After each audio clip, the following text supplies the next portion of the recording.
현재 일본 정부가 긴급 비상사태를 선포하고 모든 언론사로 하여금 비밀 지령을 내린 상황이라고 합니다. 그리고 그 비상 상황의 중심에는 한국이 있고 수많은 일본의 20, 30대 여성들이 죄다 한국으로 이주하고 있기에 급격히 붕괴되는 성비 불균형 및 노동인구 급감에 따른 비상사태라고 하는데요. 그런데 그렇게 일본 정부의 비밀 지령에 따라 한국에 파견되어 한국이 형편없는 국가라는 증거를 찾으러 온 일본의 한 엘리트 기자는 이내 한국에 오자마자 충격적인 비밀을 파악하게 되고 그녀가 파헤친 한국에 대한 비밀은 이내 일본 전 국민에게 깊은 충격을 안겨다주며 역대급의 시청률을 기록하고 있다고 합니다. 그렇다면 그녀가 한국에서 대체 어떤 비밀을 파악했던 것일까요? 안녕하세요. 제 이름은 유미코이고 일본 언론인 NHK에서 활동하고 있는 현장 기자입니다. 그리고 지난달 저는 일본이 비공식적인 국가 비상사태를 선포했다는 사실을 전해 듣게 되었죠. 전쟁 때문이 아니었어요. 질병 때문도 아니었죠. 바로 일본의 20, 30대의 젊은 여성들이 집단적으로 한국으로 이주하고 있고 이렇듯 일본의 젊은 여성층들의 이탈로 인한 성비 불균형 때문에 일본 정부는 비상사태까지 선포하며 저희 NHK에 도움을 요청해 온 거였습니다. 일본 정부에서 제공한 보고서를 읽어보니 상황은 제 생각보다 훨씬 심각하더군요. 우선 한국은 이미 주요 경제 지표에서 일본을 아득히 추월했습니다. 한국의 1인당 GDP조차 일본을 넘어선 상황인데 한국의 최저임금과 평균 근로자 임금 또한 일본을 압도하는 상황이기에 일본의 젊은 층 인구는 더 많은 돈을 벌기 위해 한국으로 떠나고 있다고 하더라고요. 심지어 한국은 첨단 인프라나 삶의 질, 그리고 사회적 이동성 부분에서도 일본을 훨씬 능가하고 있을 뿐만 아니라 여성을 향한 노골적인 승진 제한 및 임금의 벽과 차별이 존재하는 가부장적인 일본의 분위기와는 달리 한국은 여성에게 어마어마한 기회가 주어지는 자유로운 국가였기에 특히나 많은 일본 젊은 여성층들의 러브콜을 받고 있다고 했습니다.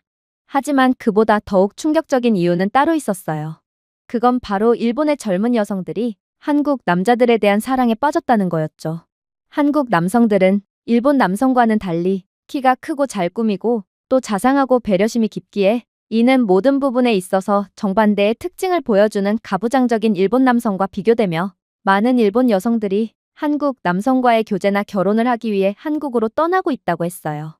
불과 얼마 전까지만 해도 K-팝이나 한국 드라마가 일본 여성들로 하여금 단순히 판타지만을 부추기고 있었다면 요즘에는 실제 만남으로까지 이어지고 있다는 것입니다. 처음에 저는 이러한 정보를 믿지 않았습니다. 사실 저는 혐한 가정에서 자랐기에 아직도 한국을 일본의 모든 것을 따라하는 아류국가이며 갓 개발도상국에서 탈출한 별 볼 일 없는 나라로 여기고 있었어요. 그래서 일본의 젊은 여성들이 한국 남성들을 만나는 것으로 모자라 일본보다 더 가능성이 있고 더 잘 사는 국가인 한국으로 이주를 한다는 것은 도저히 믿을 수가 없는 정보라고 여겼죠. 하지만 일본 정부는 이미 저희 언론사에 객관적인 통계 자료까지 보낸 상태더라고요. 요즘은 고등학교를 갓 졸업한 일본 여성들도 죄다 한국으로 여행을 가본 뒤 그대로 워킹 홀리데이나 각종 취업 비자를 받고 눌러 사는 경우도 많고 한국 남성과의 국제 결혼 후 일본을 이탈하는 일본 여성의 수는 매년 가파르게 증가해 5년 전과 비교했을 때는 10배 이상의 일본의 젊은 여성들이 한국으로 이주했다고 했습니다. 더욱 소름 돋는 점은 이러한 숫자는 계속해서 가파르게 오르고 있는 추세라 올해는 또 얼마큼의 젊은 여성들이 유출될지 예상조차 안 간다는 거였죠. 그래서 일본 관료들은 이러한 이탈을 침묵의 인구 유출이라고 부르며 저희 NHK 언론에 한국을 부정적이고 열악하게 묘사하는 콘텐츠를 제작해 줄 것을 비밀스럽게 요청했던 거였습니다. 그러면 한국에 실망한 일본 여성들은 더 이상 한국으로 탈출하지 않을 거라는 논리였죠. 사실 저는 이 상황은 곱씹어 볼수록 상당히 심각하다는 것을 곧바로 알 수 있었는데 본질적으로 일본은 단순히 여성만을 잃는 것이 아니었거든요. 일본은 한 세대의 신뢰를 잃고 있으며 의도적이든 아니든 한국은 안전, 번영, 정서적 충족의 새로운 상징이 되었기 때문입니다. 그리고 이러한 한국 비하 콘텐츠를 제작하기 위해 한국으로의 파견을 가게 된 게 바로 저였어요. 어찌 보면 당연했죠. 사실 아직도 일본 공영방송 곳곳에는 혐한 인사들이 숨겨져 있어요. 그리고 유명한 혐한 언론인이셨던 아버지를 둔 저는 그렇게 아버지의 대를 이어 혐한을 한다는 이유만으로 추천되어 NHK에 입사할 수 있던 거였습니다. 제게 주어진 임무는 간단했어요. 한국은 일본을 그대로 따라하는 모방국가고 한국의 가난하고 열악한 면모를 과장하여 영상에 담아오는 거였습니다. 솔직히 그 임무를 받았을 때 저는 긴장감보다는 설렘을 느꼈어요.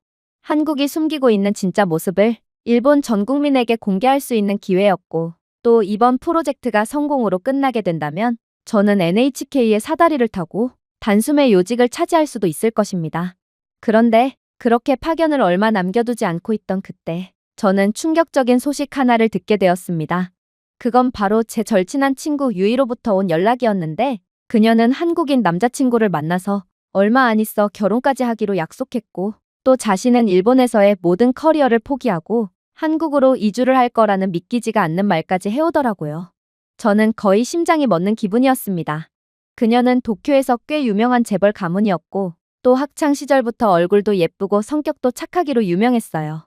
그런 그녀가 도대체 왜 일본에서의 모든 것을 포기하고 별 볼 일 없는 한국 같은 국가로 이주를 한다는 말인가요?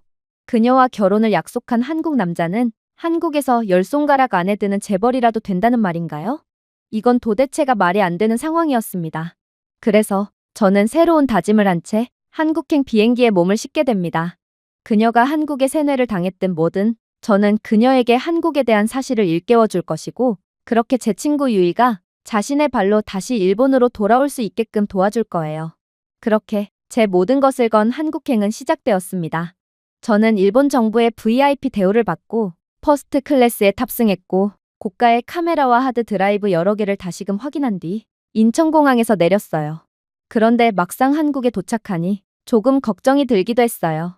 한국인들은 제가 일본인이라는 것을 인지함과 동시에 차별을 가할 것이 분명했거든요. 물론 그들이 제게 모진 차별을 가할수록 제 입장에서는 특종 자료만 늘어나는 것이므로 어찌 보면 제게는 이득으로 작용할 것이 분명했어요.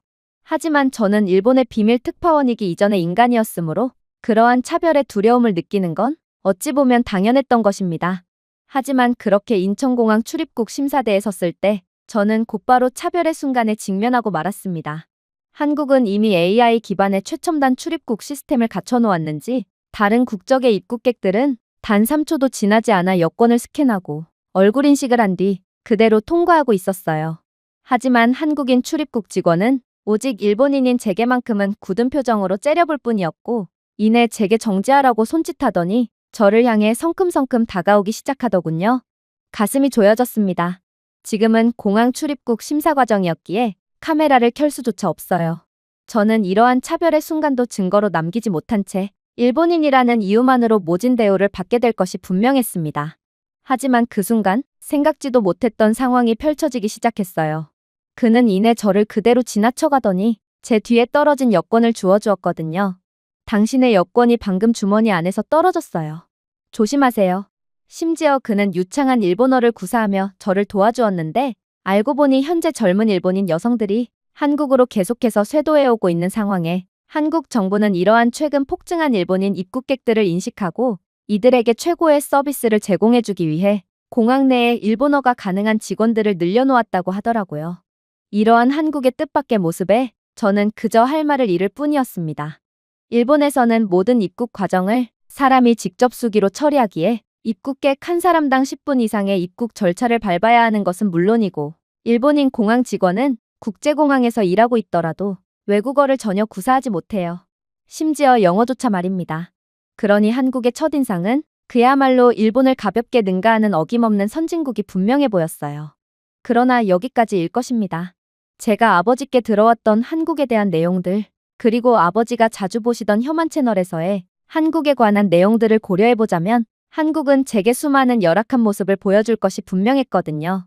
하지만 저는 인천공항을 빠져나가기 전부터 충격적인 경험을 하게 되고 완전히 머리를 감싸줄 수밖에 없었습니다.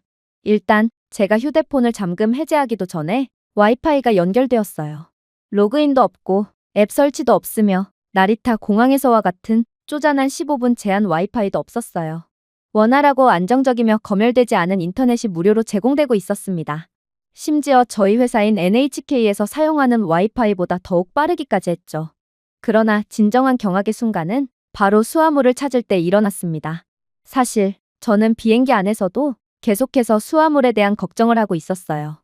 저는 일본 항공사를 이용하며 인천공항에 도착했는데 그만 일본인 항공사 직원의 실수로 제 캐리어에 바퀴가 부러지고 말았거든요.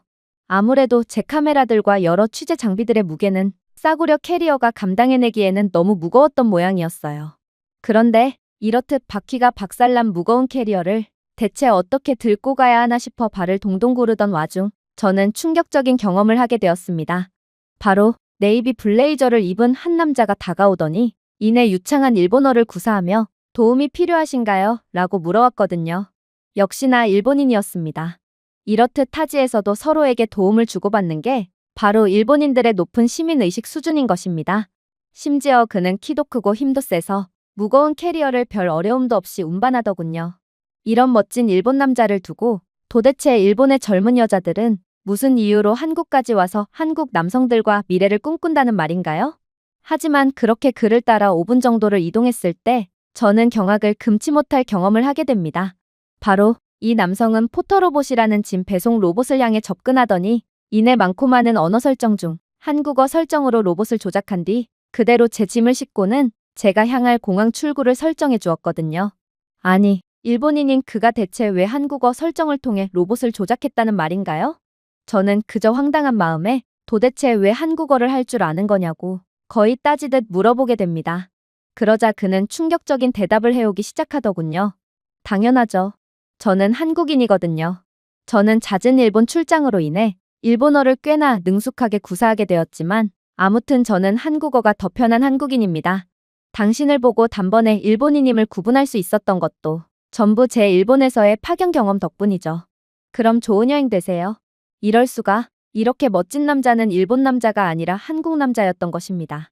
심지어 그는 제가 일본인이라는 것을 인지하고도 도움을 베풀어 주었어요. 솔직히 말씀드리겠습니다. 일본에서는 남에게 도움을 베풀어주는 경우를 거의 찾아볼 수 없어요. 개인주의가 극심한 일본 문화에서는 남이 곤경에 처하든 말든 일단 제 갈 길을 가는 게 너무나도 당연하게 여겨집니다. 물론 남의 시선을 엄청나게 의식하는 일본의 문화상 소수의 사람들은 도움이 필요하냐고 물어올 수도 있어요.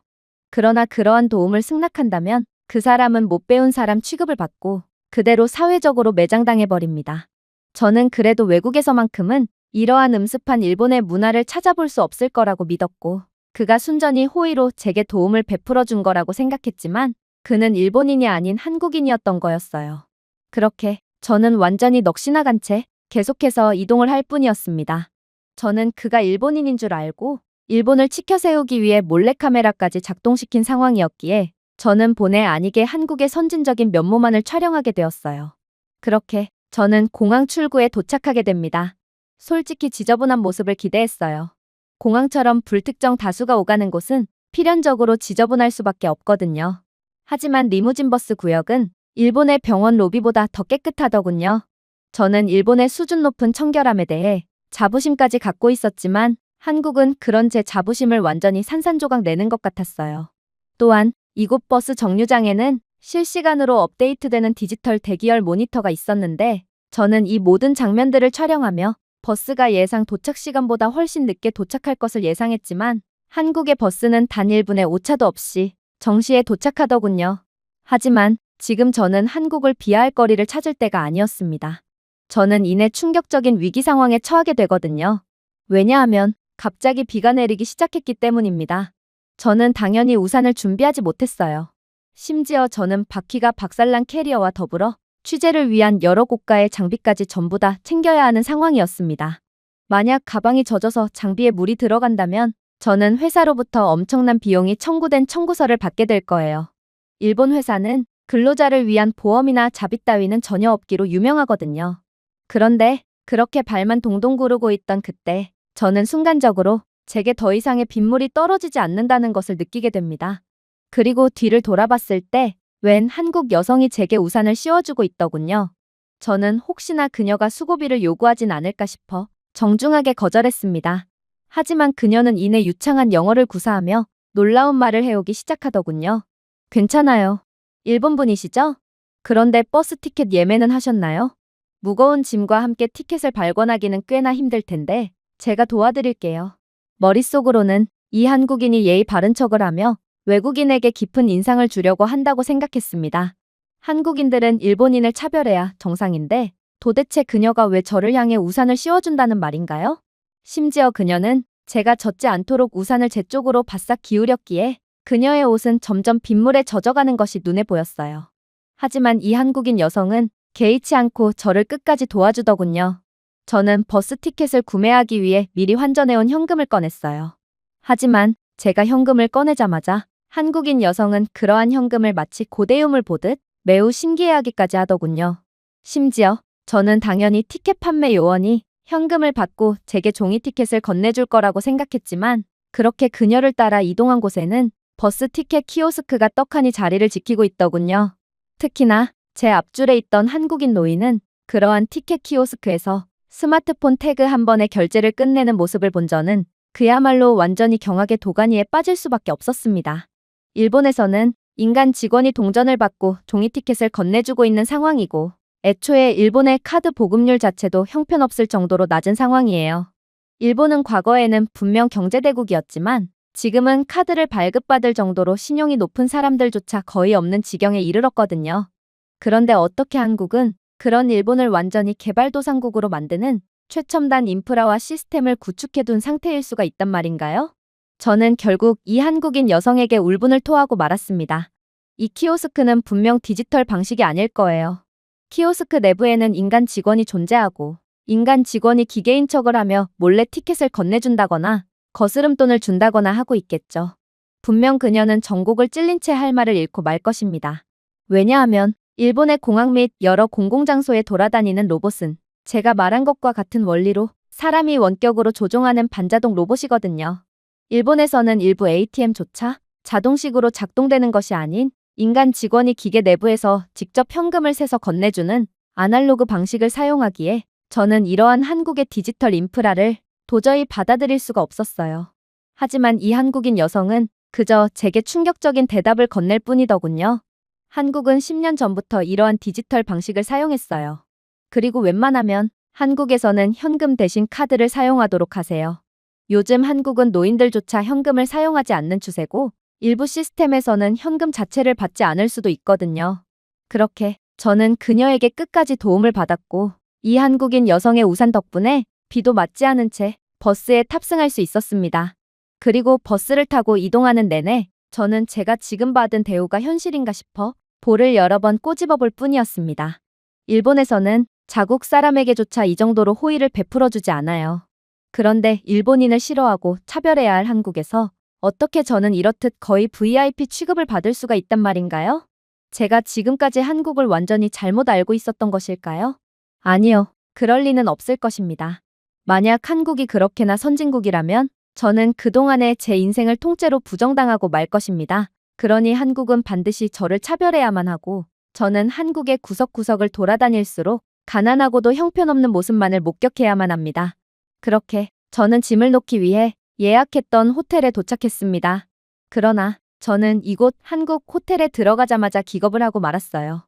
왜냐하면 저는 체크인 시간보다 20분이나 일찍 도착했거든요. 일본에서는 예약한 숙소의 시간을 엄수해서 도착하지 않으면 그대로 쫓겨나고 맙니다. 로비에서조차 기다릴 수 없어요. 심지어 저는 일본인이었기에 더더욱 야만인 취급을 받으며 쫓겨날 것이 분명했어요. 하지만 한국인 호텔 직원은 유창한 영어를 구사하며 제게 응대를 해주더니 이내 제가 체크인 시간보다 20분이나 일찍 도착했음에도 친절하게 방을 배정해 주었고 제게 웰컴 드링크와 같은 작은 선물까지 제공하더라고요. 어떻게 이럴 수가 있나요? 저는 일본에서의 5살 때 경험을 절대로 잊지 못합니다. 바다를 놀러 가게 되었는데 저는 열이 펄펄 끓으며 아파하고 있었고 부모님은 그런 저를 위해 체크인 시간보다 30분 일찍 호텔에 들어갔어요. 하지만 일본인 호텔 직원은 아파하는 어린 저를 보고도 그저 부모님을 못 배운 사람 취급하며 시간 약속도 제대로 못 지키는 거냐고 비아냥대더군요. 결국 저는 30분 동안 얼어붙은 길거리에서 방치되어야만 했습니다. 하지만 한국은 융통성이 존재하는 효율적인 국가였던 것입니다. 그렇게 저는 이런저런 생각을 하며 유이의 결혼식에 참석하게 되었습니다. 그리고 결혼식장 건물에 입장하자마자 그대로 경악을 할 수밖에 없었어요. 한 직원은 제게 온라인 청첩장의 QR코드를 스캔하라며 한 태블릿을 내밀었는데 이곳 결혼식장에서는 디지털 인증 절차를 거치지 않는다면 입장 자체가 불가능하게 되어 있더라고요. 저는 화들짝 놀랄 수밖에 없었습니다. 지금도 일본에서는 결혼식장에 하객 인척 들어가서 축의금을 가로채는 전문적인 직업이 존재하고 이들을 막기 위해 사설 경호원까지 고용하는 상황인데 한국은 애초에 기술력과 아이디어 하나로 그런 일 자체가 일어날 수 없도록 하고 있었거든요. 그렇게 저는 엘리베이터를 타고 식장으로 올라갔습니다. 그리고 마침내 유이를 보게 되었죠.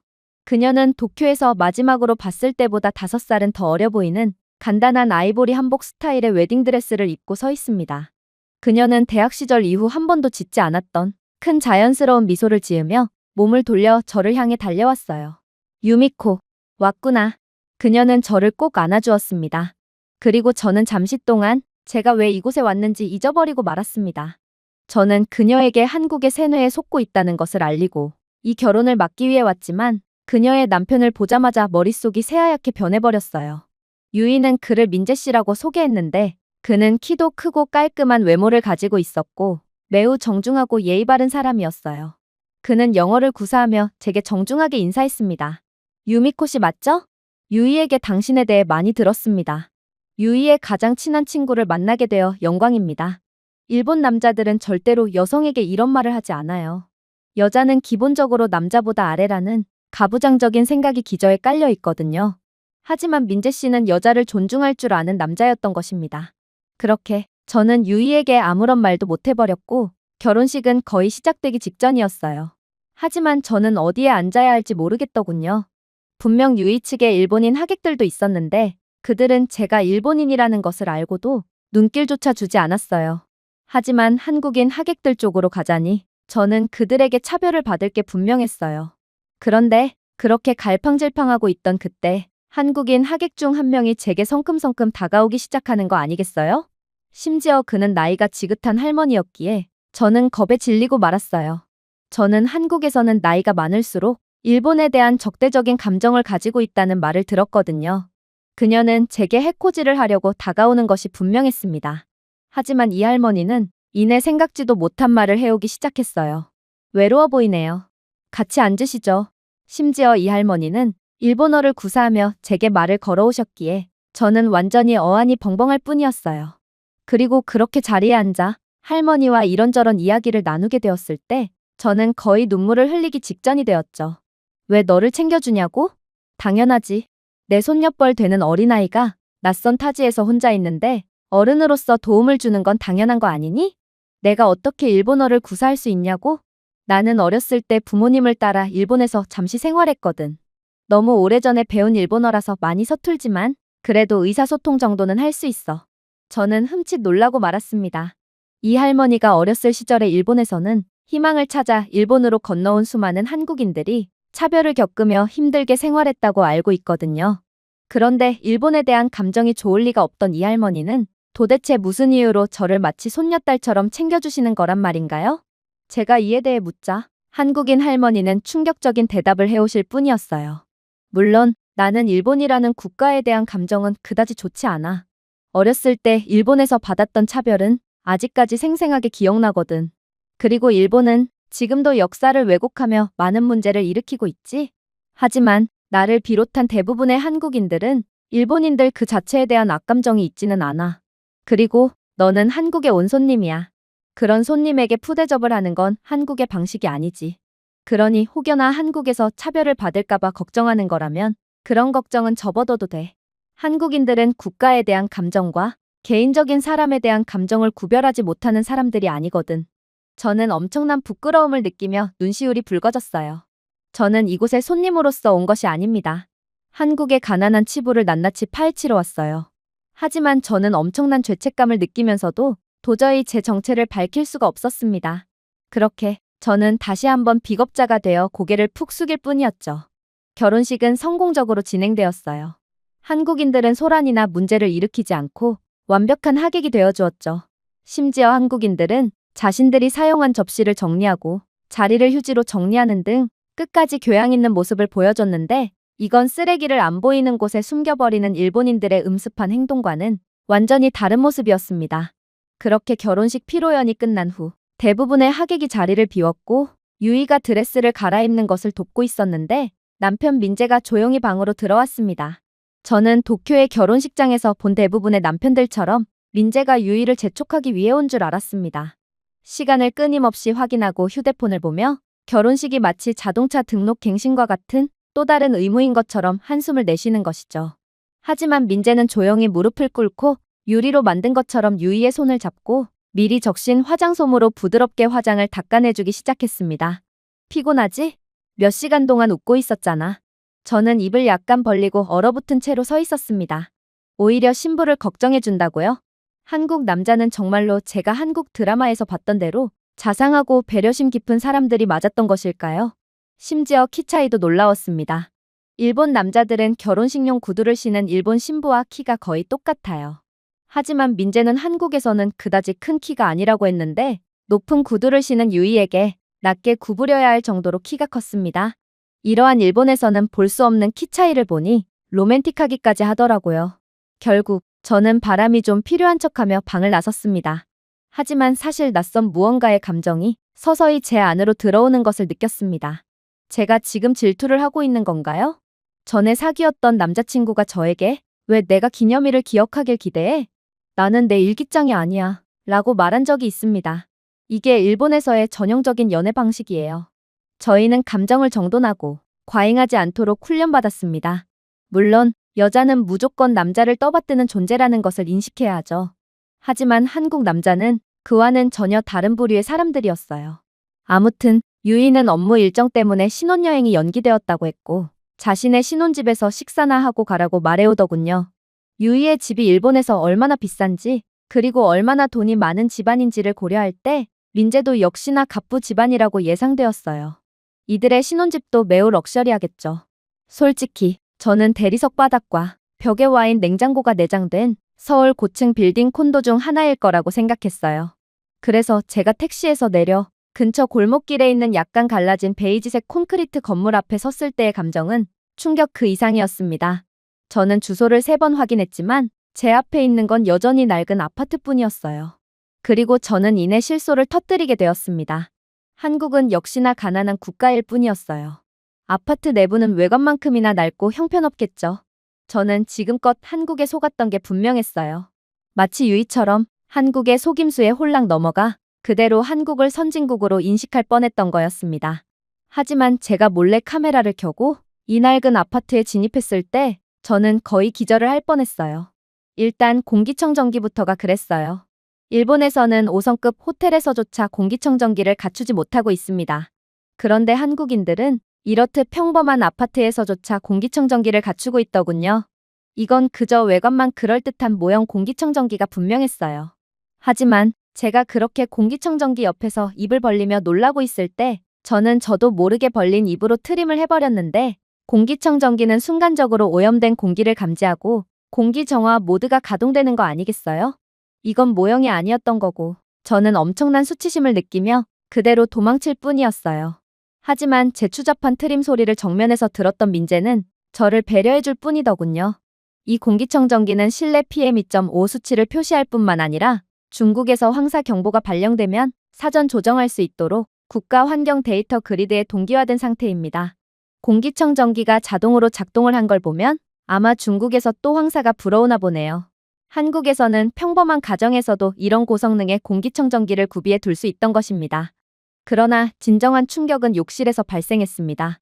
한국의 욕실에는 수온이 소수점 이하로 표시되는 디지털 패널이 있었고 변기에는 비데까지 설치되어 있었거든요. 특히나 한국 가정집은 욕조에 물을 받아두고 있지 않더군요. 일본에서는 수도요금이 무척이나 비싸서 목욕물을 받아둔 다음 온 가족이 그러한 목욕물을 돌려쓰곤 합니다. 하지만 한국은 그럴 필요가 없는 부자 국가인지 유이의 집의 화장실 욕조는 텅 비어 있었어요. 스마트 냉장고는 또 어떻고요? 냉장고는 AI를 사용하여 유통기한을 추적하고 아직 한국어가 완벽하지 않은 유이를 위해 일본어로 된 레시피를 추천해 주기까지 했어요. 그리고 제가 이러한 AI 기반의 스마트 냉장고에 화들짝 놀라자 유이는 냉장고에 설치된 스마트 디스펜서로 자동으로 추출한 보리차를 건네주더군요. 놀랐어? 그녀가 웃으며 물었습니다. 저는 여전히 어리 빠진 채 고개를 끄덕였습니다. 내가 살고 있는 아파트를 보니 민재는 돈이 많은 집안 출신 같지는 않은데 도대체 이게 어떻게 된 일이야? 너희 집 내부는 마치 일본 최고의 호텔보다도 훨씬 더 뛰어나 보여. 그러자 유이는 놀라운 말을 해오기 시작했어요. 맞아. 민재는 그저 평범한 사람일 뿐이야. 하지만 한국에서는 평균적인 가정에서도 이런 가전제품을 구비해둘 수 있어. 한국은 이러한 AI 기반의 스마트 가전제품을 직접 개발하고 생산하는 국가로 중소기업들조차 이러한 가전제품을 개발할 기술력을 갖추고 있거든. 그러니 한국인들은 다른 국가들보다 훨씬 저렴하게 성능 좋은 가전제품들을 구비해둘 수 있는 거야. 그리고 한국은 원자력 등의 에너지 강국으로 이러한 기술력 덕분에 비교적 저렴한 가격에 안정적인 전기를 사용할 수 있어. 일본과는 많이 다른 모습이지. 저는 대답할 수 없었습니다. 일본에서는 여전히 전기를 절약하기 위해 가전제품의 플러그를 손으로 뽑습니다. 겨울에는 냉장고의 플러그까지 빼버리죠. 에어컨이요? 일본에서 에어컨은 집안 대대로 물려주는 게 기본입니다. 어떻게 그게 가능하냐고요? 에어컨을 구매한 뒤 사용을 하지 않기 때문입니다. 점점 가난해지고만 있는 일본에서는 에어컨의 전기 요금을 감당할 수 있는 사람들이 거의 존재하지 않고 그렇게 30년 된 새 에어컨을 그대로 자식과 손자에게 물려주는 것이죠. 일본에서는 중산층 이상인 저희 집도 30년은 된 냉장고를 아직도 사용하고 있고 수도요금이 부담된 나머지 어쩔 때는 목욕물을 온 가족이 이틀을 사용한 적도 있습니다. 그러나 한국은 그런 일본을 완전히 개발도상국으로 만들고 있었어요. 도쿄가 1994년에 멈췄다면 한국은 2054년으로 조용히 도약한 것 같았어요. 하지만 이러한 감탄도 잠시 저는 곧 믿기지가 않는 경험을 하고 그대로 얼어붙고 맙니다. 바로 민재가 앞치마를 두르더니 이내 손님이 왔으니 실력 발휘를 좀 해야겠다며 주방으로 향했거든요. 아니, 이게 대체 말이나 되는 상황이란 말인가요?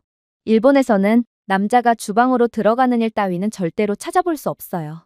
남자는 요리는커녕 설거지조차 안 하는 게 일본의 암묵적인 규칙입니다.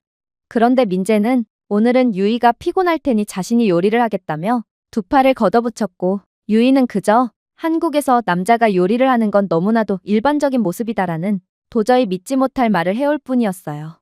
그리고 정말로 민재는 엄청난 음식들을 내오기 시작하더군요. 해산물이 잔뜩 들어간 황금빛 파전과 녹두전, 고기 등의 온갖 종류의 재료가 담긴 김치찌개, 우아하게 도금된 갈비찜 옆에는 매콤한 닭갈비가 있었고 젓가락으로 자를 수 있을 정도로 걸쭉하고 달콤한 간장 소갈비가 있었습니다. 완벽하게 발효된 백김치, 찹쌀과 마늘로 속을 채운 깻잎, 오징어채 무침, 양념 연근, 그리고 이름은 모르지만 정신없이 먹어치운 7가지의 나물 무침 등 그야말로 음식은 테이블을 꽉 채우다 못해 공간이 부족해서 의자에까지 음식을 올려놔야 했어요. 민재는 이내 사실대로 실토하긴 했어요. 사실 이건 저희 어머니가 해오신 음식들이에요. 일본에서 온 당신을 위해 저희 어머니가 밤새 준비한 음식들이죠. 저는 그저 조리만 한 것일 뿐이에요. 부족하지 않았으면 좋겠네요. 부족할 리가 없었습니다. 저는 접시의 절반을 다 먹을 무렵에는 매너를 완전히 잊어버렸고 거의 굶주린 하이에나처럼 막무가내로 뜯어먹었습니다. 미묘하고 매콤하지만 균형이 잡히고 진하지만 기름지지는 않은 한식의 매력은 호불호 자체가 없을 정도였고 저는 싫어하는 음식을 찾을 것이라고 계속 기대했지만 단 하나도 찾을 수가 없었어요. 배가 터질 것 같았음에도 음식은 줄지를 않았고 결국 세계에서 가장 맛있는 진수성찬 앞에서 저는 무조건 항복을 선언하고 말았습니다. 일본에서는 손님 대접을 이런 식으로 하지 않습니다. 전자레인지에 구운 고로케와 편의점에서 구매한 모찌 3번은 다시 데운 카레가 아무 말 없이 테이블 위에 성의 없이 놓여 있을 뿐이죠. 당연합니다. 애초에 일본은 누군가 다른 사람의 집에 가는 것 자체가 민폐로 여겨지거든요. 그리고 개인주의적인 일본인들은 손님을 절대로 잘 대접하지 않아요. 오죽했으면 일본에서는 부득이하게 손님을 맞이하는 날에는 모든 비싼 식재료와 음식들을 숨기고 싸구려 제품만 꺼내놓고 있는 게 기본적인 상식으로 여겨지고 있을 정도죠. 저희 집도 그러다가 한 번은 손님이 예상보다 늦게 집으로 돌아갔고 베란다에 숨겨둔 비싼 식재료들이 전부 상해버리고 마는 바람에 저희 부모님은 그 손님의 뒷담을 거의 3년 동안 한 적도 있습니다. 이게 일본의 민낯이죠. 친절한 것 같지만 모두가 속에서는 칼을 갈고 있는 게 일본입니다. 하지만 저는 이곳 한국에서 마치 가족처럼 대우받고 존중받았습니다. 민재 씨가 본능적으로 유이와 제게 물을 따라주는 모습, 저와 유이를 위해 음식을 가까이 놔주고 또 덜어주는 모습, 유이가 미소를 지으며 옷깃에서 쌀을 털어내는 모습 등 이게 바로 진정한 가족의 식사였어요. 일본에서는 전혀 몰랐던 친숙함과 배려심, 그리고 존경의 안무였습니다. 심지어 민재는 자신의 어머니가 꼭 전해주라고 했다면서 일본에서 날아와서 피곤할 텐데 삼계탕이 기운을 북돋아 줄 것입니다라는 편지와 포장된 인삼 닭백숙까지 건네주더군요. 가슴이 답답한 느낌이 들었습니다. 저는 분명 한국은 가난하고 수준 낮은 사람들이 사는 나라로 여겼어요. 하지만 여기서 저는 진정성, 풍미, 그리고 가짜나 대본으로 표현할 수 없는 따뜻함에 둘러싸여 있었습니다. 제가 정말 제대로 취재를 하고 있는 게 맞을까요? 저는 이제 거의 생각하기를 멈춰버렸습니다. 그렇게 저는 식사를 마친 뒤 눈치껏 숙소로 향하려고 했습니다. 당연했죠. 말씀드렸다시피 일본에서는 손님을 반기지 않습니다. 그저 부탁을 하거나 억지로 친분을 유지해야 하는 등의 특정한 목적이 있는 경우에만 손님을 초대하죠. 유이는 저보고 이곳 집에서 자고 가라고 했지만 저는 일본인으로서 그렇게 눈치가 없는 녀석이 아니었습니다. 그래서 당연히 유이의 말을 그냥 예의상 하는 말로 해석하고 그대로 떠나려고 했죠. 하지만 제가 떠나려고 하자 유이와 민재는 진심으로 슬퍼하더군요.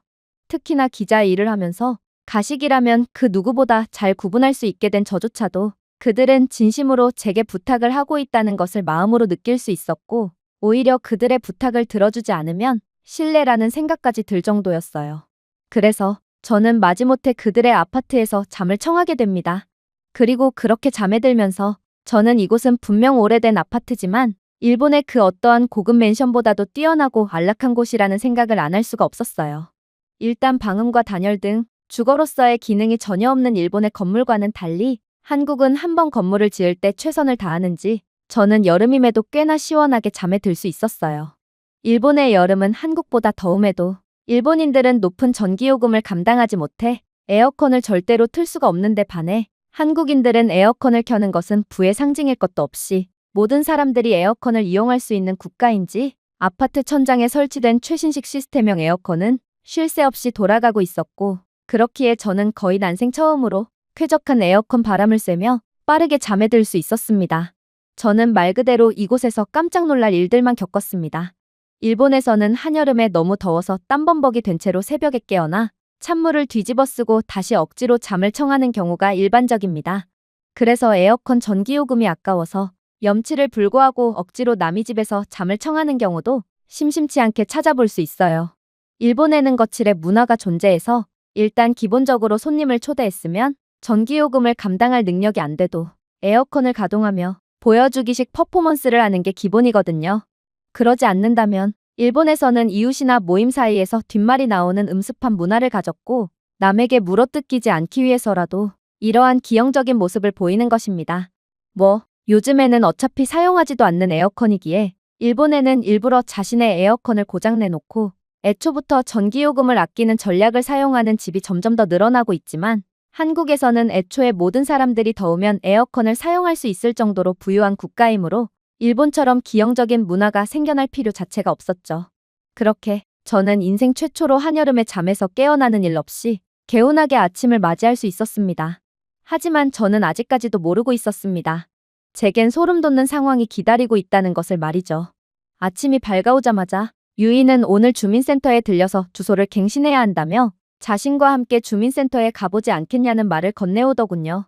사실 저는 그녀의 말을 듣고 큰 상처를 받을 수밖에 없었어요. 공공기관에서의 일처리요? 일본에서는 기본적인 일도 하루 꼬박을 투자해야 합니다. 그런데 이런 공공기관에서의 일처리를 하기 위해 동행하자니요? 제가 어제 진작에 숙소로 돌아가야 했나요? 한국에서도 일본에서처럼 거칠애로 말을 하고 눈치껏 돌아가지 않는다면 보복을 가하는 음습한 국가였다는 말인가요? 그렇게 제가 잔뜩 울상을 짓고 있자 유이는 이내 생각에 잠기더니 이내 제 반응을 이해했다는 듯 충격적인 말을 건네오기 시작하더군요. 유미코, 걱정하지 마. 한국에서만큼은 내가 걱정하는 그런 일은 절대로 일어나지 않아. 당연하지. 내가 일본에서의 모든 것을 버리고 한국으로 온 이유는 민재를 사랑하기도 하지만 일본의 그러한 앞뒤가 다르고 음습한 면모가 싫어서 온 것도 있거든. 지금 한국으로 대거 이주해오는 젊은 일본 여성 인구들도 전부 이러한 일본의 폐쇄적이고 소름 돋는 문화가 싫어서 오는 거야. 그러니 나는 내게 절대로 가식을 부리거나 눈치 주지 않아. 그러니 안심하고 따라와. 정말 그녀를 믿어도 되는 걸까요? 그렇게 저는 여전히 풀이 죽은 채 유이를 따라 한국의 공공기관으로 이동했습니다. 그런데 그렇게 도착한 주민센터에서 저는 곧바로 경악을 금치 못할 장면을 목격하고 그대로 굳어버리고 말았어요. 왜냐하면 유이는 주소 갱신 같은 기본적인 업무에는 주민센터 내부로 들어갈 필요조차 없다며 주민센터 앞에 있는 키오스크를 조작하기 시작했거든요. 심지어 이 키오스크는 현재 한국으로 단체 이주를 해오고 있는 세계 각국의 젊은 인구들을 대변이라도 하고 있는 듯 한국어뿐만 아니라 일본어, 그리고 영어와 각종 언어들까지 준비해 놓았기에 아무리 한국어가 서툰 유이라도 무리 없이 키오스크를 조작할 수 있었죠. 그렇게 유이가 2분 정도 키오스크를 조작했을까? 유이는 모든 절차가 끝났다면서 이제 산책이나 하자는 충격적인 말을 건네오는 거 아니겠어요? 단 2분이었습니다. 일본에서는 이 일은 걸렸을 일을 한국에서는 2분 만에 처리할 수 있던 거였어요. 일본에서는 주소 갱신을 위해 주민센터의 직원이 직접 나눠주는 종이 번호 티켓을 발급받습니다. 그리고 이제 뺑뺑이의 시작이죠. 공공기관의 모든 행정 직원들은 그건 제 담당의 업무가 아닙니다라고 말하면서도 아마도 위층에서 해결해주겠죠. 라고 하며 책임을 회피합니다. 그러면서 기본적인 작업임에도 불구하고 개인 우표를 요구할 뿐더러 손글씨 양식으로 적은 종이를 팩스를 통해 보내주기를 요청까지 하고 있죠. 그러니 이러한 아날로그 시스템에서는 필연적으로 상당한 대기 시간이 발생하고 있고 일본에서는 기본적인 행정 업무에만 며칠을 투자하고 대기 시간에 몇 달은 사용해야 하는 것입니다. 저는 한국에 와서야 이 모든 것이 얼마나 우스꽝스러운 일인지 깨달았습니다.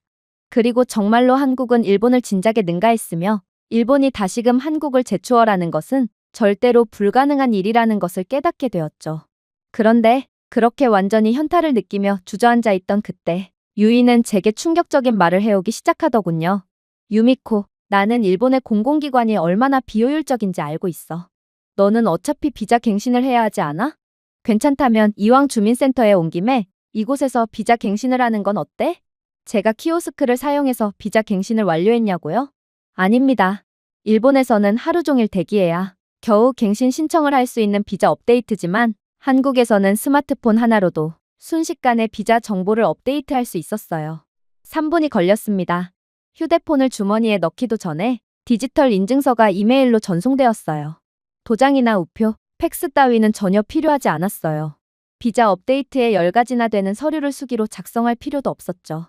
그렇게 저희는 이곳 주민센터에서 시원한 에어컨 바람을 쐬며 무료 커피 자판기에서 커피 한 잔을 마셨고 저는 한국이야말로 진정한 선진국임을 단번에 깨닫게 됩니다. 일본에서 평생을 살아왔던 저는 그야말로 우물한 개구리일 뿐이었어요. 일본이 비정상적인 거라는 생각조차 못한 채 가본 적도 없던 한국을 비하하며 인생을 낭비하고 있던 거였죠. 그렇게 저는 유이와 함께 즐거운 시간을 보낸 뒤 다음을 기약하며 그녀와 헤어졌어요. 그녀와 헤어졌을 때 저는 이제 일본의 젊은 여성들이 왜 한국으로 대거 이동하고 있는지 그 이유를 단번에 파악할 수 있었죠. 한국을 그렇게 싫어하던 저마저 모든 것이 편리하고 따뜻한 한국에서 살고 싶다는 생각이 들었을 정도니 일반적인 일본인이라면 한국에서 살 기회가 주어졌을 때 마다할 이유 자체가 없던 것입니다.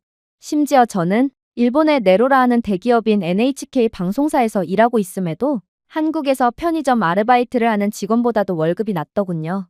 특히나 저는 여자라는 이유만으로 같은 연차와 같은 직급의 남자 직원보다 적은 월급을 받고 있고 또 승진의 기회도 매우 제한적임에도 한국에는 그러한 차별 따위는 절대로 존재하지 않고 오히려 여성에게 많은 추가적인 기회가 주어지는 국가라고 했어요. 하지만 그렇게 한국의 뜻하지 않은 선진적인 모습 때문에 혼란스러워하던 그때 NHK 본사 측에서 전화가 걸려왔어요. 이유야 뻔했죠. 한국 비하에 대한 취재가 제대로 되어가고 있냐는 거였습니다. 그리고 이건 일본의 정부 차원에서 지원하는 프로젝트인 만큼 한국의 가난하고도 형편없는 면모를 잘 취재만 해준다면 파격적인 승진과 보너스를 받을 수 있다며 저를 회유했죠. 그러면서 그들은 한국의 전통시장으로 한번 가보라며 전통시장은 전 세계 어디에서나 다소 지저분하고 정신없는 모습이 펼쳐질 수밖에 없다고 말해왔어요. 제가 잔뜩 기가 죽어있자 그들은 같은 업계에서 몸담고 있는 아버지를 생각하라며 제가 일을 망친다면 제 아버지가 모든 책임을 지고 이 업계에서 매장당하게 될 거라며 일본다운 가족 협박까지 해댔습니다. 그렇게 저는 이미 한국이 선진국이라는 것을 인지하게 되었음에도 어쩔 수 없이 한국의 형편없는 장면을 취재하기 위해 전통시장으로 향할 수밖에 없었습니다. 저는 그렇게 좀비처럼 카메라를 켠 뒤 버스 정류장으로 향했어요. 이걸 다행이라고 해야 할지 한국의 버스 정류장에는 사람들로 가득하더군요. 어쩌면 이러한 혼란스러운 버스 내부만큼 형편없는 모습을 촬영하기에 좋은 곳도 없을 것입니다. 모든 한국인들이 전부 다 시민의식이 좋고 훌륭한 사람들일 리는 없었거든요. 하지만 한국은 버스 정류장부터 압도적이었고 저는 그렇게 숨을 죽일 수밖에 없었어요. 디지털 LED 보드가 들어오는 모든 버스의 실시간 GPS 데이터를 몇 초 단위로 플래시했습니다. 화면에는 번호판 정보와 현재 버스 내부의 승객 밀도도 아이콘을 사용하여 표시했는데 저는 이런 실시간 기술을 구현해 놓은 한국에 그저 감탄만 연발할 뿐이었습니다. 감탄을 하는 건 제 임무가 아니었음에도 말이에요. 심지어 아직도 동전을 짤랑거리며 버스에 탑승하는 일본인들과는 달리 한국인들은 스마트폰, 스마트워치, 심지어 스마트링이라고 불리는 반지를 태그하면서 1초 만에 버스에 탑승하고 있었습니다. 그에 비한다면 저는 개발도상국에서 온 촌놈일 뿐이었고 그렇게 현금을 뒤적이며 버스 요금을 결제하려고 했죠. 그러나 그때 저는 치명적인 실수를 하고 말았다는 것을 깨닫고 그렇게 엄청난 위기의 순간을 맞이하게 됩니다. 바로 저는 10,000원 단위의 큰 금액의 지폐만 가지고 있었거든요. 그리고 불현듯 저는 공항에서 만났던 저를 도와줬던 한국인 여성이 떠올랐어요. 그녀는 한국에서는 현금 결제가 불편할 경우도 있으니 카드 등의 결제 수단을 만드는 편이 좋다고 말해줬거든요. 하지만 여전히 한국을 의심하던 저는 지금과 같은 심각한 위기에 빠지고 만 것입니다. 그렇게 저는 거의 절을 하며 버스 승객들에게 사과하려고 했어요. 일본에서는 이렇듯 시간을 끈 경우 남에게 민폐를 끼친 것에 대한 사죄로 무릎을 꿇으며 사죄해야 합니다. 실제로 미안한 감정을 가지는 사람은 거의 없지만 이 방식이 일본의 암묵적인 규칙이므로 다들 그렇게 행동하는 거죠. 하지만 한국에서는 일본에서와는 차원이 다른 일이 일어나기 시작했어요. 바로 한 중년의 한국인 남성이 눈동자가 사정없이 흔들리고 있는 제게 다가오더니 이내 너무나도 당연하다는 듯 자신의 스마트폰을 태그하며 저를 위해 버스 요금을 대신 내주었거든요. 저는 이러한 믿기지 않는 상황에 그저 어안이 벙벙해질 뿐이었습니다. 지금 대체 무슨 일이 일어난 건가요? 극한의 개인주의 문화를 가지고 있는 일본에서는 아무리 친구 사이라도 버스 요금을 대신 내주거나 하지 않습니다. 그런데 생전 처음 보는 한국인 아저씨가 저를 위해 버스 요금을 대신 내준다고요? 그렇게 저는 그에게 무릎을 꿇고 절을 하며 감사함을 전하려고 했습니다. 하지만 이 중년의 한국인 남성은 그런 저를 극구 말리더니 이내 충격적인 내용이 적힌 번역 앱을 건넬 뿐이었어요. 일본인이시죠? 일본에서는 어떨지 모르겠지만 한국에서는 이렇듯 남을 위해 버스 요금을 대신 내주는 상황이 딱히 이상할 것도 없어요. 서로에게 도움을 주고받는 건 한국에서는 너무나도 일상적인 모습이거든요. 제게 고마움을 느낀다면 당신도 언젠가 같은 상황에 처한 다른 사람을 위해 버스 요금을 대신 내주면 됩니다. 저는 그저 할 말을 잃어버리고 말았습니다. 이렇듯 서로에게 도움을 주고받으며 아름다운 문화를 유지하는 선순환을 계속하는 것이 한국에서는 일본과는 달리 따뜻한 분위기만이 계속되는 이유였습니다. 한국인들은 자신들의 세대에서 그러한 문화를 끊을 수는 없다는 듯 계속해서 이러한 아름다운 문화를 지속시키며 피곤한 아침 시간대마저 훈훈하게 만들고 있었죠. 특히나 그때의 한국인 할머니의 말씀처럼 한국인들은 귀신같이 일본인들을 구분하고 있었지만 이들은 국가 대 국가의 문제를 개인의 문제로까지 끌고 오는 사람들이 아닌지 한국인들은 저를 정말 손님으로 생각하며 차별은커녕 늘 극진한 대우로 저를 감동시키고 있었어요. 그렇게 저는 벅차오르는 감정을 애써 진정시키며 버스 손잡이를 잡았습니다. 역시나 한국은 그저 평범한 시내버스 하나도 허투루 만들지 않았더군요. 고개를 들어보니 현재 경로, 다음 정류장, 심지어 해당 정류장에서의 관광팁까지 표시된 넓은 디스플레이가 보였습니다. 하지만 이내 더욱 충격적인 상황이 벌어지기 시작했어요. 갑자기 자리에 앉아있는 한국인 남성이 저를 유심히 보더니 이내 자신의 자리에 앉으라며 자리를 비켜주었거든요. 사실 저는 짐을 한가득이나 들고 있는 상황이었습니다. 민재 부부가 제게 포장해준 한국 음식들이 산더미처럼 많았기 때문입니다. 하지만 그렇다고 해도 어떻게 생전 처음 보는 외국인에게 자신의 자리를 양보해 줄 수가 있단 말인가요? 일본에서는 이러한 만석의 버스에서는 치안들이 들끓을 뿐입니다. 여성들은 당해도 항의조차 못하죠. 아무리 성적 모멸감을 일으키는 범죄를 당해도 여자는 가만히 침묵하고 있는 게 미덕으로 여겨지고 이를 티를 내는 순간 모두에게 낙인이 찍히고 말거든요. 또한 일본에서 자리 양보는 여성이 남성에게 해주는 것으로 여겨집니다.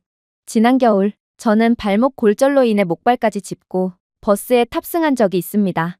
당연히 아무도 자리를 양보하지 않았어요. 심지어 그렇게 자리가 나서 앉아있자 한 젊은 일본인 남성이 왜 남자인 자신에게 마땅히 자리를 양보하지 않냐는 듯 저를 향해 맹렬히 눈알을 부라리고 있더군요. 하지만 한국에서는 배려가 필요한 사람들이나 노약자에게 자리를 양보해주는 것이 너무나도 당연하게 여겨지는 사회였습니다. 저는 정신을 차리고 주위를 둘러본 결과 노인들을 보면 하나같이 자리를 양보하는 한국인들의 모습을 너무나도 쉽게 볼 수 있었거든요. 이게 바로 한국이었습니다. 눈치가 보여서 억지로 선진국 시민인 척하는 게 아닌 진정으로 마음에서 우러나와 하는 배려가 당연시되는 국가였죠. 그렇게 저는 무사히 전통시장에 도착하게 됩니다. 솔직히 저는 이곳에서 당연히 한국의 열악한 면모를 여실히 포착할 수 있을 거라고 믿었습니다. 당연했죠. 그렇게나 깨끗하기로 정평이 나 있는 일본이지만 전통시장은 일본에서조차 청결을 유지하지 못하는 곳입니다. 혼란스러운 골목, 의심스러운 위생, 여기저기서 악취가 올라오는 곳이죠. 청결에 목숨을 건 일본이 이 정도니 한국의 전통시장은 분명 지옥과 같은 모습을 보이고 있을 것입니다. 그러나 그렇게 한국의 전통시장에 들어섬과 동시에 저는 충격적인 장면을 목격하고 그대로 얼어붙고 말았어요. 너무나도 청결했고 또 질서정연했기 때문입니다. 멸치조차 크기와 광택에 따라 정교하게 배열되어 있었고 시장 단지는 얼룩 하나 없고 잘 정돈되어 있었거든요. 사람들은 소리치지 않았습니다. 흥정하며 목소리를 높이지도 않았고 폭력적인 호객 행위도 전혀 없었어요. 더 놀라웠던 점이요? 이곳은 분명 전통시장이었음에도 각 노점에는 디지털 결제 리더기가 있었다는 거였습니다. 한국에서는 전통시장에서도 카드는 물론 스마트폰을 통해 디지털 결제까지 가능했어요. 일본에서는 전통시장뿐만 아니라 일부 백화점에서조차 카드 리더기가 없어서 동전을 짤랑거리며 결제를 완료해야 하지만 한국은 전혀 달랐던 거였죠. 특히나 저는 한국에 왔으니 한국의 대표적인 간식인 호떡을 먹고 싶다는 생각을 했는데 전통시장 곳곳에는 시장 이용객들이 길을 잃지 말라고 길찾기 전용 키오스크까지 구비해두고 있었기에 저는 호떡을 판매하는 노점이 어디에 있는지 그리고 현재 혼잡한 구역은 어디인지 공중화장실은 어디에 있는지 등을 한눈에 파악할 수 있었습니다. 물론 이곳에서는 한국인들의 따뜻한 모습도 엿볼 수 있었어요. 정말 신기하게도 한국인들은 일본인인 저를 귀신같이 알아챘고 이곳 전통시장의 상인들은 어느 정도의 일본어를 구사할 수 있는 사람들도 많았는데요. 그런데 이들은 일본인인 제게 차별을 가하기는커녕 맛보기 음식들을 건네주며 제게 끝까지 호의를 베풀어 주셨습니다. 냄새만 맡아도 눈물과 콧물까지 잔뜩 흘러나오지만 도저히 멈출 수가 없는 매력을 가진 떡볶이, 그리고 달콤한 매력의 붕어빵, 각종 떡이나 음료수까지 한국인 상인들은 아무런 대가도 바라지 않고 심지어 자신들의 음식을 구매해달라는 말도 하지 않고 그저 저를 마치 손녀딸처럼 보는 듯한 따뜻한 눈빛을 보내며 음식을 건넬 뿐이었어요. 심지어 몇몇 상인 분들은 제게 너무나도 많은 맛보기 음식을 건네주셨고 결국 죄책감을 느낀 제가 음식을 구매하겠다고 하자 억지로 구매할 필요는 없다며 오히려 음식을 판매하지 않는 모습까지 보였는데요.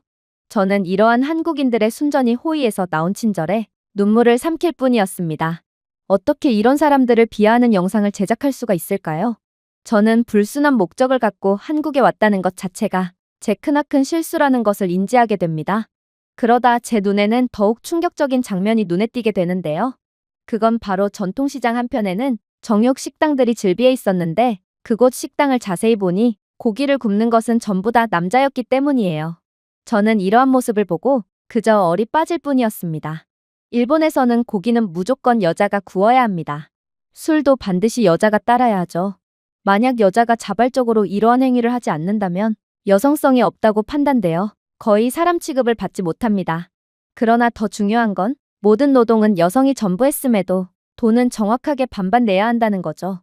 그러나 한국 남성들은 여성들을 위해 자발적으로 고기를 굽고 먼저 숟가락과 젓가락을 놔주며 물과 술까지 직접 따라주고 있었어요. 심지어 그렇게 정육식당 앞에서 입맛을 다시며 홀린 듯 고기 냄새를 맡고 있자 한 30대 초반으로 추정되는 체격이 좋은 한국인 남성이 미소를 지으며 자신이 구운 고기의 일부를 종이컵에 담아 나무젓가락과 함께 내어주더군요. 추파를 던지는 미소도 아니고 비웃는 것도 아니고 그저 존중하는 미소를 짓고 있었어요. 일본이었다면 저는 그의 행동을 보고 그가 분명 저를 거지 취급을 하거나 특정한 목적이 있어서 고기를 제공했다고 생각했을 것입니다. 그러나 한국에서는 모든 것이 순전히 호의뿐이었어요. 그리고 한국 남성들의 큰 키와 듬직한 체격, 세련된 외모는 저를 설레게 하기에 충분했죠. 정말로 저는 순간적으로 한국 남성과 결혼해서 한국에 그대로 정착하고 싶다는 생각이 들었을 정도로 그대로 한국 남성의 매력에 푹 빠져버린 것입니다. 하지만 그렇게 제가 이번에도 한국의 선진적인 면모만 잔뜩 촬영한 채 다시금 숙소로 돌아가려던 그때 저는 긴장이 풀리며 제가 약간의 감기 증상이 있다는 것을 인지하게 됩니다. 그간 카메라를 들며 너무 긴장하고 있어서 인지하지 못했지만 아무래도 제 몸은 유이의 집에서 오랜만에 쐰 에어컨 바람을 도저히 감당하지 못했던 모양이었어요. 놀랍게도 한국은 의료 인프라조차도 세계 최고 수준인지 한국 이곳저곳에는 여러 병원들이 존재했기에 저는 곧바로 한 병원으로 향했습니다. 저는 당연히 언어가 통하지 않을 것을 예상하고 번역 앱부터 해서 모든 만반의 준비를 갖춘 채 병원으로 들어갔어요. 하지만 저는 이곳 병원에 들어가자마자 그대로 경악을 하고 말았습니다. 병원 내부에는 체크인을 위한 터치스크린 키오스크가 존재했는데 이 키오스크는 여러 다국어를 지원했기에 저는 한국어를 못함에도 증상을 설명하고 예약을 마칠 수 있었거든요. 마침내 여권을 스캔하자 키오스크는 당신의 예상 대기 시간은 7분입니다. 번호가 호출되면 3번 방으로 가주세요. 라는 문구를 띄우더군요. 7분이요? 저는 그저 할 말을 잃고 말았습니다. 일본에서는 작은 병원을 방문하더라도 몇 주 전에 예약하지 않으면 반나절 이상 기다리는 경우가 많습니다. 그런데 한국은 얼마나 효율적인 시스템을 구축해 두었다는 말인가요? 하지만 진정한 충격은 바로 진료실로 들어가 의사 선생님을 만났을 때 일어났습니다. 의사는 젊고 여성이며 바지를 입고 있었거든요. 일본에서는 여의사 자체가 거의 없어요. 의사라는 직업 자체가 권위 있는 직업이므로 여자는 그런 직업을 가질 수 없다는 논리죠. 심지어 일본에서는 여성이 의사가 돼도 문제입니다. 환자들은 그들이 의사인지 간호사인지 쉴 새 없이 물어대고 모든 좋은 자리는 남성 의사들이 꽤 차거든요. 하지만 서울에서는 여성 의사가 제 눈을 바라보며 걱정하지 마세요. 이건 흔한 일이에요. 괜찮을 거예요. 라고 말했고 그녀의 말투는 일본에서 흔히 볼 수 있는 연극적인 것이 아니라 따뜻했기에 저는 감동까지 받고 말았습니다. 한국의 병원에서는 공연이 아닌 돌봄을 제공하고 있었거든요.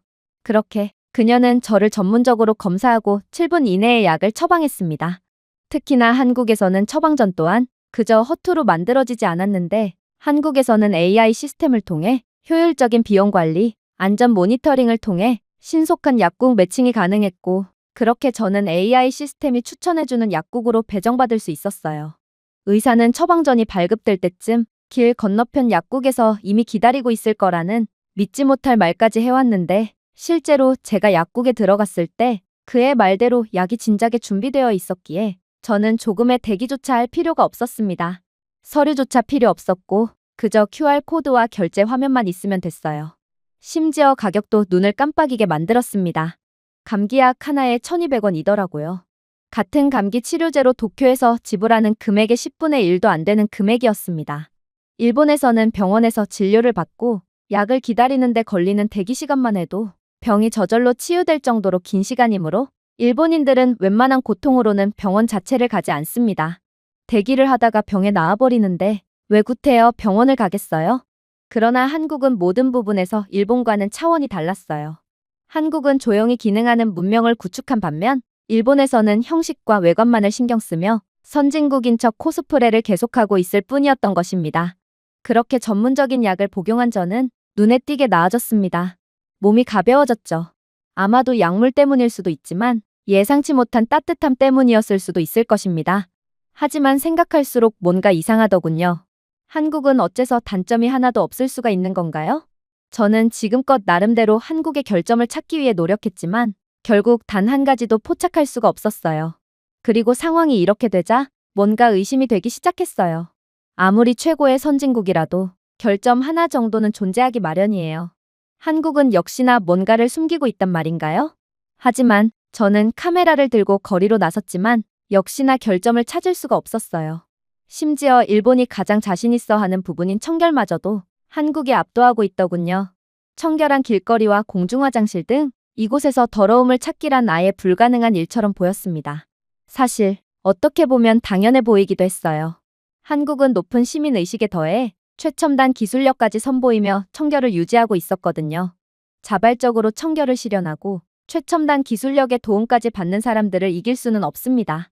한국의 길거리에 즐비해 있는 AI 쓰레기통은 쓰레기를 자동으로 압축하고 쓰레기가 가득 차면 관련 부서에 자동 알림을 제공하기에 쓰레기통이 넘칠 일 자체가 없었거든요. 일부 공중화장실은 자동으로 변기 물을 내려주며 혹시 모를 불상사를 방지하고 있기도 했어요. 사실 일본인들은 욕을 먹지 않기 위해 남의 눈치가 보여서 억지로 청결을 유지합니다. 또한 아직도 아날로그 사회기에 한국처럼 청결을 유지하는 최첨단 기술력 따위는 절대로 찾아볼 수 없죠. 그러니 도저히 발전을 할 수가 없는 것이고 이젠 가장 자부심 있어 하던 청결조차 한국에 밀리게 된 거예요. 그러다 진짜 충격이 찾아왔습니다. 저는 인적 없는 골목길에 고장난 자판기 주변에 모인 10대 청소년들을 우연히 발견했어요. 그리고 이 한국인 청소년들은 그 자판기를 털어가는 것처럼 보였습니다. 저는 드디어 한국의 단점을 발견한 것 같아 짜릿한 감정마저 들었습니다. 역시나 완벽한 국가는 그 어디에도 없던 것이죠.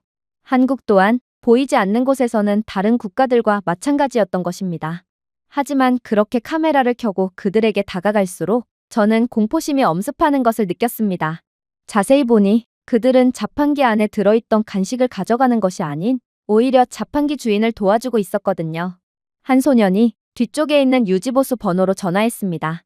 다른 소년들은 책임자가 도착할 때까지 기다리며 자판기를 지켜주었죠.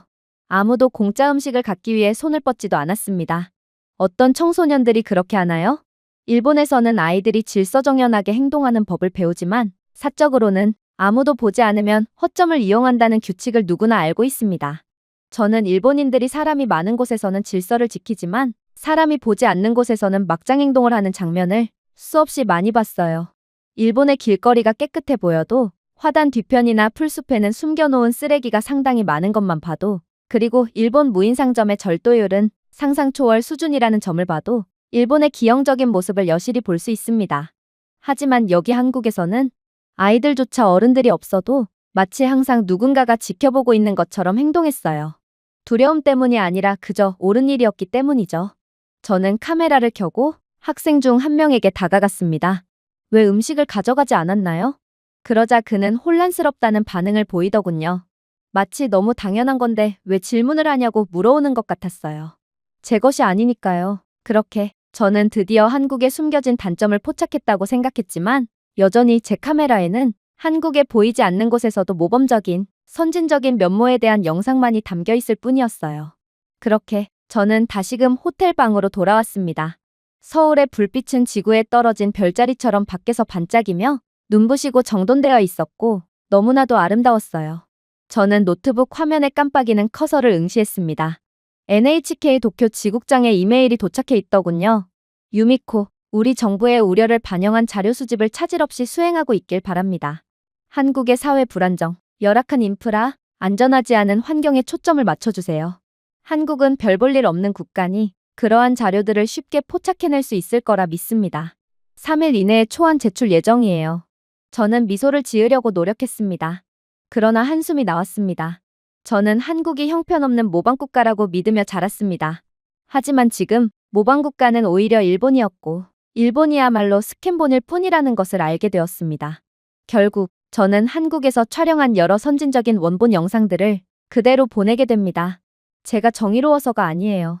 정말로 선진적인 장면밖에 없었는데 도대체 어떻게 한국의 가난한 장면들을 보낼 수 있겠어요? 당연히 방송사는 난리가 났습니다. 혐한으로 유명한 집안의 대표 혐한 특파원을 내보냈는데 보내온 자료에는 한국의 선진적인 면모만 가득했으니 이들이 황당함을 느끼는 건 어찌 보면 당연해 보였어요. 그리고 NHK 측에서는 일본 정부에서 직접 요청한 프로젝트인데 이런 식으로 조작 영상들만 취재해오면 어떡하냐고 질책하더니 한국의 선진적인 부분들을 보고는 전부 조작이라며 제게 역정을 냈어요. 그러면서 자신들은 한국이 숨기고 있는 진짜 실체를 공개하겠다며 대대적인 홍보까지 해놓은 상황이라며 이 일을 어떻게 수습할 거냐고 따져왔습니다. 하지만 일본에도 전부 비정상적인 사람들만 있던 건 아니었어요. 일본에 이러한 기형적인 문화와 차별, 음습한 면모에 불만을 가지고 있는 사람들도 많았거든요. 그래서 NHK 본사 명령으로 이 프로젝트는 일시 중단되었으며 편집도 중단했음에도 이러한 일본의 기형적인 사회 분위기를 반드시 짚고 넘어가야 한다고 주장하는 일부 직원들은 자발적으로 편집을 시작했어요. 저 또한 편집 과정에 직접 참여하며 제가 한국에서 직접 보고 경험한 것들 상세히 설명하며 편집 과정에 도움을 주었죠. 특히나 영상 편집이 완료되었음에도 NHK는 이번 편집에 참여한 모든 사람들에 대한 징계를 내릴 것이고 이 영상은 절대로 방송으로 내보낼 수 없다고 선포했는데요. 저는 화가 머리끝까지 나서 이 영상을 내보내지 않는다면 한국 언론사 측에 제보할 거라고 엄포를 놓았습니다. 다른 중소언론도 아니고 일본을 대표하는 NHK의 현장 기자가 직접 제보하는 영상과 NHK의 음습한 실체라니 이건 NHK 측에 엄청난 타격으로 작용할 것이 분명했습니다. 그리고 한국 언론 이야기에 NHK는 완전히 뒤집어졌죠. 일본은 한국에 상당한 열등감을 느끼고 있는 국가기에 한국 이야기만 나오면 거의 발작을 하고 있거든요. 결국 방송은 성공적으로 공개되었습니다. 그리고 저는 이러한 내용을 취재한 기자로서 일본 전 국민으로부터 대대적으로 욕을 먹을 줄 알았지만 일본 국민들 중에서도 일본의 비효율적이고 비정상적인 문화에 공감하지 못하고 한국을 동경하는 사람들은 상당히 많은 상황이었습니다. 그래서 많은 일본인들이 제 용기에 응원을 보내주었고 격려를 해주었어요. 특히나 일본의 학을 떼며 희망을 찾아 한국으로 이주한 상태였던 일본의 젊은 여성층들은 자신들을 대변의 목소리를 내줘서 고맙다며 장문의 응원 글을 남기기도 했습니다. NHK 측에서는 이렇듯 엄청난 화제가 된 상황에 감히 저를 어쩌지 못했습니다. 다만 일본 특유의 음습한 방식으로 보복을 가할 뿐이었죠. 저는 즉각적으로 쓸모없는 부서로 발령났고 아무런 일도 주어지지 않았습니다. 아버지도 피해를 보기는 마찬가지였어요. 자식 교육을 잘못 시킨 죄로 굴욕적인 자필 반성문을 쓰는 것이 하루 일과가 되었고 아버지 또한 시골에 있는 지사로 좌천 가서 저희 가족은 그야말로 뿔뿔이 찢어지고 만 것입니다. 저는 이미 알고 있습니다. 일이 잠잠해진다면 저희는 강제로 쫓겨나며 관련 직종에서 더는 일할 수 없게 되겠죠. 이게 바로 일본의 음습한 사회적인 낙인이거든요. 하지만 저는 후회하지 않습니다. 어차피 일본인들 모두는 일본이 현재 기형적인 사회를 가지고 있다는 것쯤은 알고 있을 거거든요. 그래서 일본의 발전을 위해서라도 누군가는 목소리를 내야 하는 상황이었습니다. 그리고 저는 그동안 한국을 멋대로 비하하며 헛소문을 퍼뜨리곤 했으며 아버지 또한 지속적으로 혐한을 하며 혐한 기사를 작성하곤 했기에 저희는 한국에 속죄를 해야 했어요. 하지만 아무튼 한순간에 모든 것을 잃은 현실의 벽은 매우 고달팠죠. 그때 놀라운 소식이 들려오기 시작했습니다. 한국의 한 방송사에서 독립 다큐를 만들 생각인데 참여해보지 않겠냐는 제안을 해왔거든요. 이들은 이건 좋은 기회일 거라며 저보고 요즘 세상에 보기 드문 용기 있는 청년이라며 이번 다큐멘터리를 시작으로 자신들의 방송사와 정식 계약을 하자는 연락을 취해왔어요. 이건 한국에서의 취업 비자도 발급받을 수 있고 정식으로 한국에서 정착할 좋은 기회였습니다. 특히나 그들이 제안한 금액은 상당히 큰 금액이었기에 저는 이러한 한국 방송사의 제안에 약간의 미심쩍음을 느끼기도 했는데 알고 보니 한국은 임금 자체가 일본보다 훨씬 높은 국가였고 이 막대한 금액이 이쪽 업계에서의 한국 평균 임금이라는 무지막지한 말까지 건네오더라고요.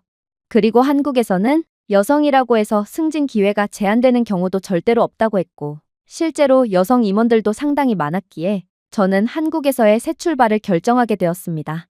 아직도 많은 일본인들이 저보고 일본의 수치라며 욕짓거리가 담긴 메일을 보내오고 있기도 하지만 자신은 한국에서 일하고 싶고 한국인 남자친구도 만나고 싶다며 팁을 요청하거나 저보고 정의로운 사람이라며 응원을 하는 메일을 보내오곤 합니다.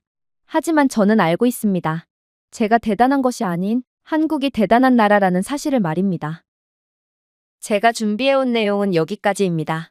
끝까지 시청해주셔서 진심으로 감사드리며 여러분들의 구독과 좋아요, 알림 설정은 영상 제작에 큰 힘이 됩니다. 이상 세모튜브였습니다.